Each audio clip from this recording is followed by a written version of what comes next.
শুভ সকাল বন্ধুরা, কেমন আছি আমরা সবাই? আশা করি সবাই ভালো আছেন। আজকে আমরা দেখব কিভাবে কোন একটা ডাটার এগেইনস্টে অন্য কোন একটা ভ্যালু আমরা ফাইন্ড আউট করি। চলেন তাহলে আমরা দেখা যাক। যেমন ধরুন এখানে স্বপন সর্দার আছে। স্বপন সর্দারের এগেইনস্টে তার আইডি নাম্বারটা আমরা এই ডাটাবেস থেকে খুঁজে বের করব। তাহলে এর জন্য কি করব? এই জায়গাটায় আমরা একটা ফর্মুলা দিব। ফর্মুলাটা হচ্ছে ইকুয়াল টু VLOOKUP দিয়ে কাকে খুঁজবো? স্বপন সর্দারকে খুঁজবো। সো এই সেলটা দিব, দিয়ে আমরা চলে যাবো ডাটাবেজে।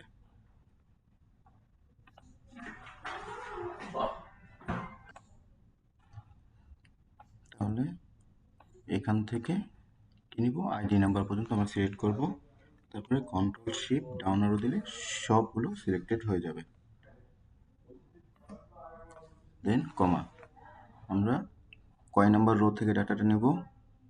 1 2 3 4, মানে আইডি হচ্ছে 4 নাম্বার ডাটা 4, এবং আমরা নেব এক্সাক্ট ভ্যালুটা। ব্র্যাকেট ক্লোজ করে দিলাম। দেখেন সব অংশদের আইডি চলে আসছে। এইবার আমরা দেখি হোসেন পাটুরিটা কি করব। হোসেন পাটুরির জন্য কি আমি সেম আবার নতুন করে ফর্মুলা দেবো? না, এর জন্য আমরা এইটুকু ডাটা সিলেক্ট করে F4 দিয়ে ডাটাটাকে ফিক্সড করে দেব, দিয়ে এন্টার।